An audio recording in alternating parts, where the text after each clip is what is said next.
नमी बनते जी। बंगलो बोलिए।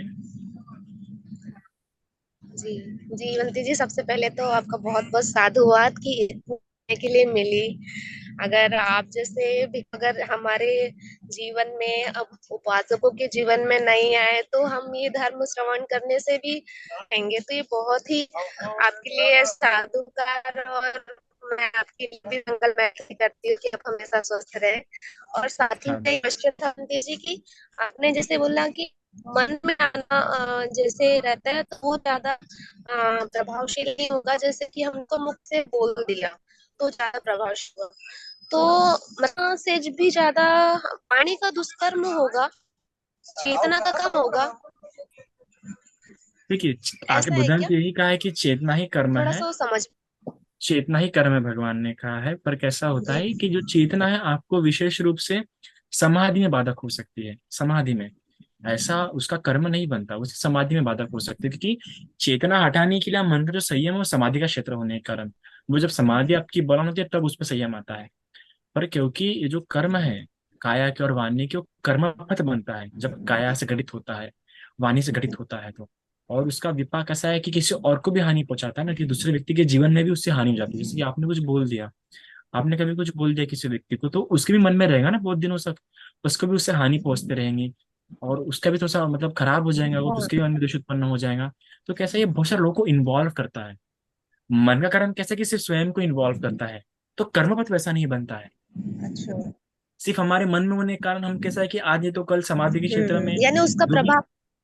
हाँ, उसका प्रभाव सोशली नहीं होता है, कलेक्टिवली नहीं होता है, बहुत लोगों पे नहीं होता है। उसकी ज्यादा आश्रय या आश्रय ही बन सकते अच्छा। हैं। तो क्या समाधि के क्षेत्र में हम उसे हटा सकते हैं, समाधि क्षेत्र एक बार शुरू किया तो। पर ये जो है, ये तो किसी और के जीवन में घटित हो जाएगा ना, और किसी और के जीवन से हम निकाल नहीं पाएंगे ना, उसको खुद को प्रयास करना ओ। पड़ेगा।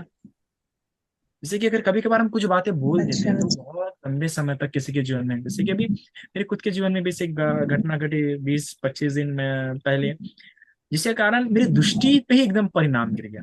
पर्सपेक्टिव देखने का जो नजरिया था वो बहुत चेंज हो गया। आई एम ट्राइंग टू, क्योंकि I am trying to shift my perception again to being a normal perception. But एक बार वो कैसे था ना कि एक बार दृष्टि में अगर हो गया, कुछ अनुभव ऐसे होते हैं कि आपकी पूरी दृष्टि बदल देते हैं। एक बात, वो बात कुछ और है कि दृष्टि बनने के लिए बहुत समय लगता है। हम बोलते हैं सम्यक दृष्टि, सम्यक दृष्टि। वो अभी सिर्फ लौकिक दृष्टि है, जब तक हम सोतापति नहीं तब तक सम्यक दृष्टि होती नहीं है। तो उस दृष्टि को बनाए रखना वो बहुत आसान होता है। दृष्टि बहुत आसान से टूट जाती है, बहुत आसान से बदल जाती है। और उसे बनाए रखने के लिए बहुत लंबा समय था। तो हमारे अनुभव, तो हमारे कर्मों के कारण अगर किसी की दृष्टि बदल रही है, शील तो अलग बात है, तो दृष्टि बदले तो कितनी हानि है। तो इसलिए मैं अक्सर आपको बताता हूँ कि जो वाणी जी। बोलने का तरीका है, करने का तरीका, ये बहुत लंबे समय के लिए आपको दुर्गति में डाल सकता है। विशेष रूप से अगर आप अपने किसी ऊंचे दर्जे के व्यक्ति के साथ बात कर रहे हैं तो इस बात का सावधान रखिए, क्योंकि वो आपके लाइफ पे भी इम्पैक्ट डाल रहा है, उसके लाइफ पे भी इम्पैक्ट डाल रहा है, कई सारे लोगों के लाइफ में, और वो चेन फिर आगे बढ़ती जाती है।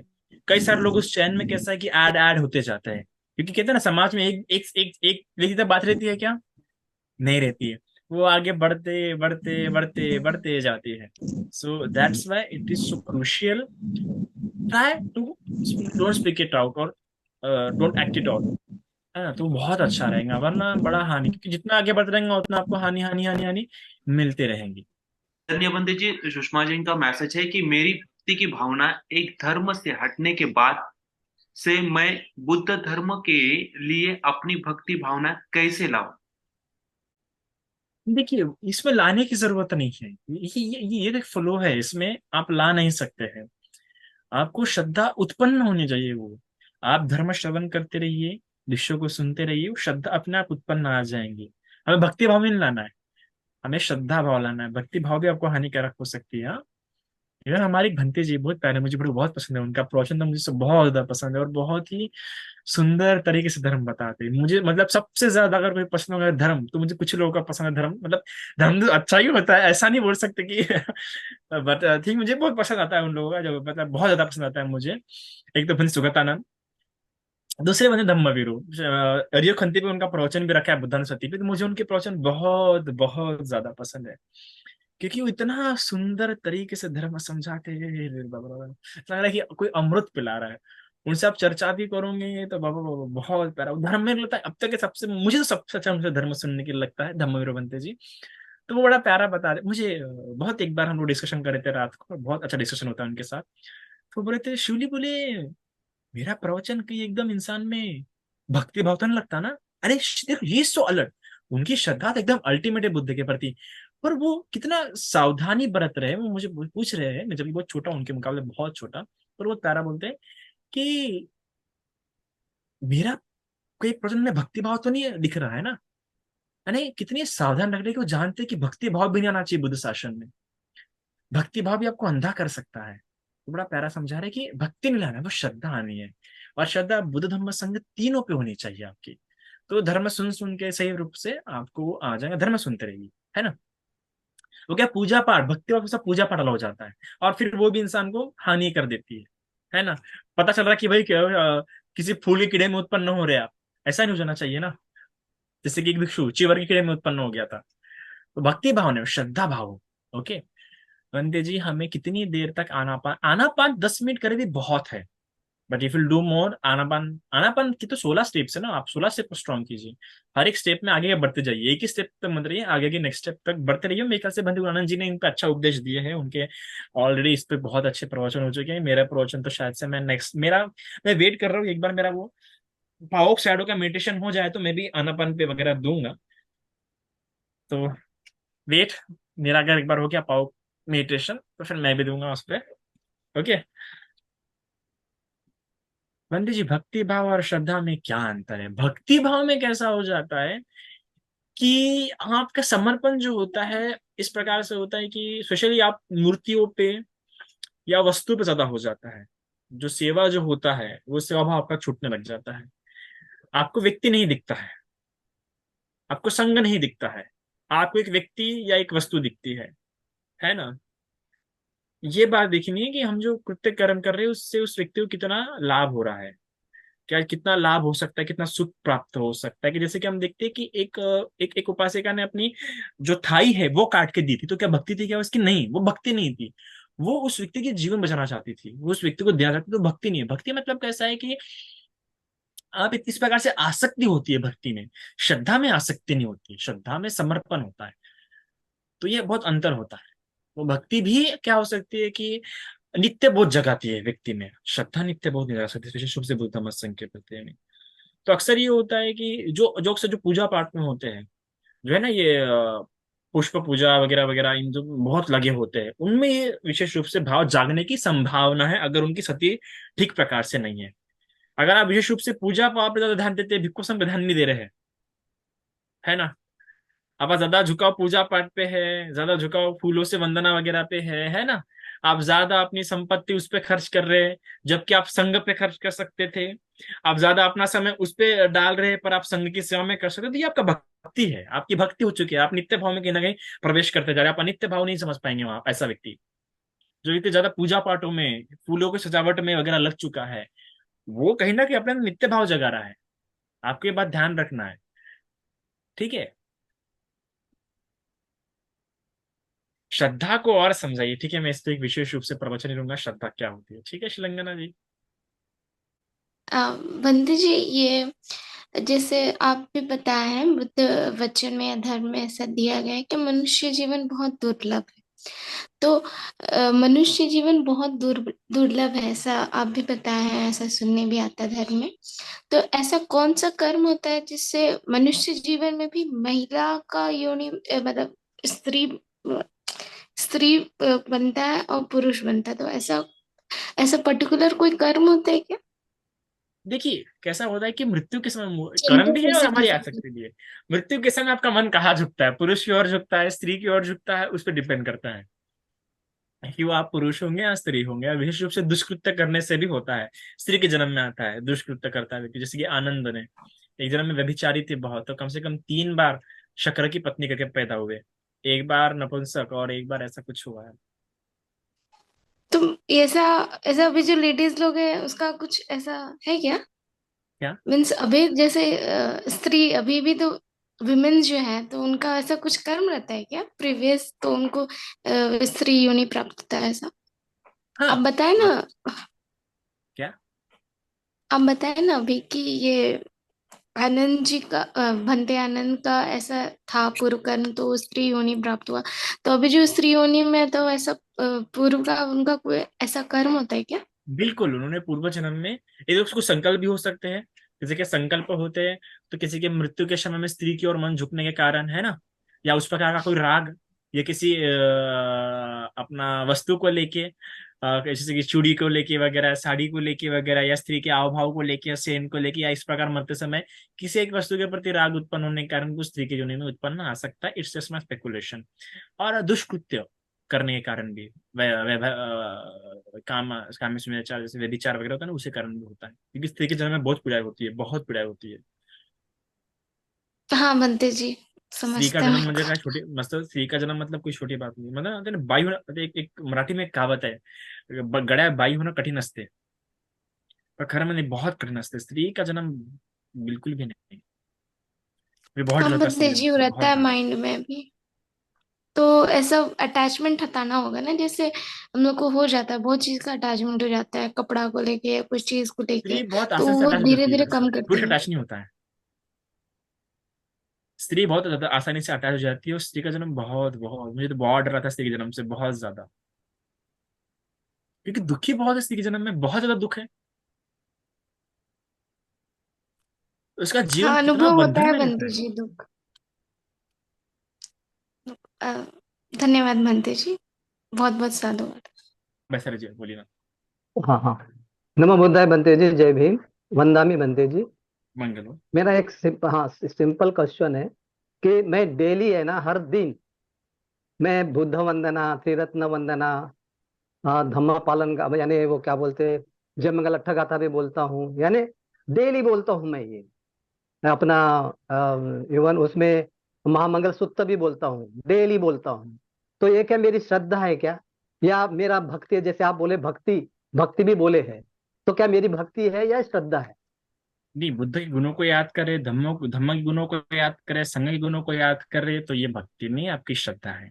पर किस लिए हाँ। याद कर रहे हैं, आपका मनोभाव कैसे उत्पन्न हो रहा है, वो भी निर्धारित करता है। कि आप में नहीं, राग ये तो तो मैं, उत्पन्न नहीं हो रहा है, राग मतलब आसक्ति तो उत्पन्न नहीं हो रही बुद्ध के प्रति, धम्म के प्रति, संघ के प्रति, श्रद्धा ही उत्पन्न होनी चाहिए, वो एकदम मन प्रीति से भर जाना चाहिए। नहीं, वो तो मैं उसमें कहता हूँ कि मैंने पूरा ये तीनों भी जो रत्न है, वो तीनों भी रत्न में मेरी बहुत बड़ी श्रद्धा होनी चाहिए, और श्रद्धा में और बढ़ोतरी होना चाहिए। ये ऐसे में तो मैं कहते रहता हूँ। और बेस। इसमें मैं जो कहता हूँ कि लोगों की भलाई हो, मेरी तो भलाई हो और लोगों की भी भलाई हो, ऐसा मैं कहते रहता हूँ।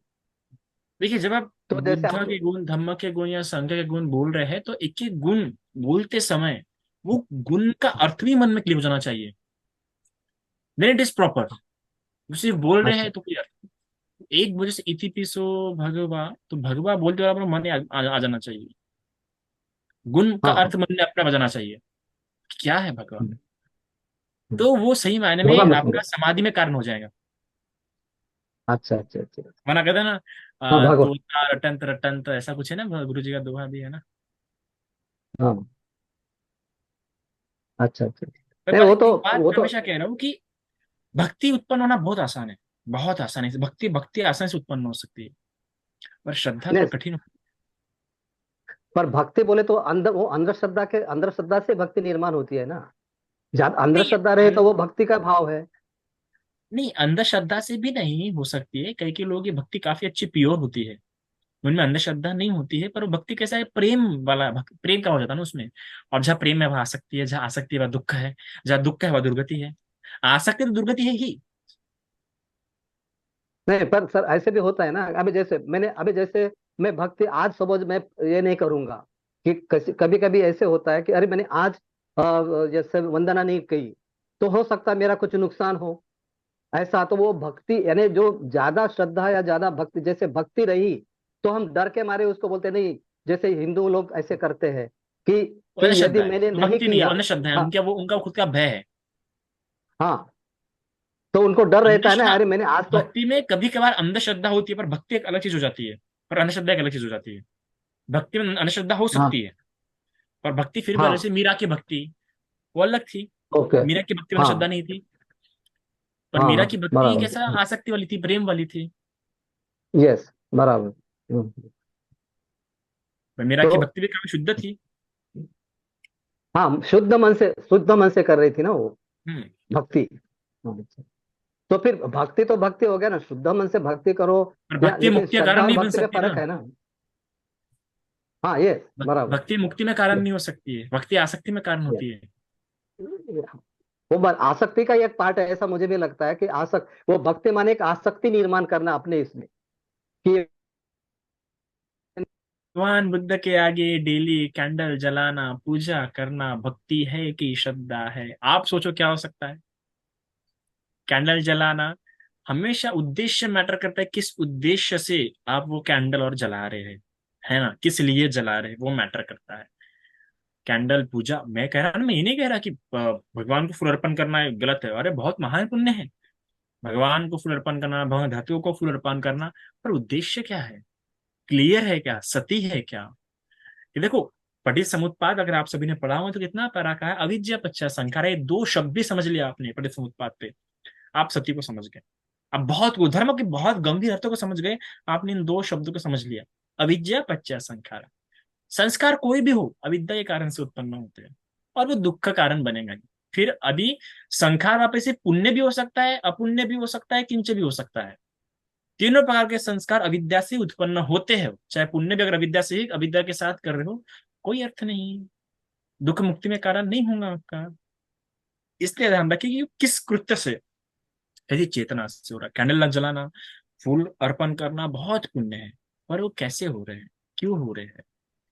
अभी जैसे कि एक थी स्त्री भगवान के समय में, सॉरी पटा अपना राजा विशंतर के समय में, है ना, उस महिला ने भगवान का स्तूप फूलों सजाई थी, है ना, फूलों से सजाई, उसके पास फूल नहीं थी बेचारे के पास, तो मुरझाई हुए फूलों से सजाती है, पर उस पुण्य से क्या बोलती कि मेरी शादी हो जाए। अब बताओ ये पुण्य उसको निब्बान में कारण होगा क्या? हो गई शादी उसकी, उसका पुण्य इस्तेमाल हो गया, पर बूढ़े के साथ हुई क्योंकि उसने मुरझाए हुए फूल चढ़ाई थी। तो आगे से फूल चढ़ाओ तो अच्छा ताजे फूल चढ़ाओ। पर मेरा कहने का तात्पर्य यह है कि भगवान का शासन हम ये लाभ सत्कार सौंदर्य प्राप्त करने के लिए नहीं करते।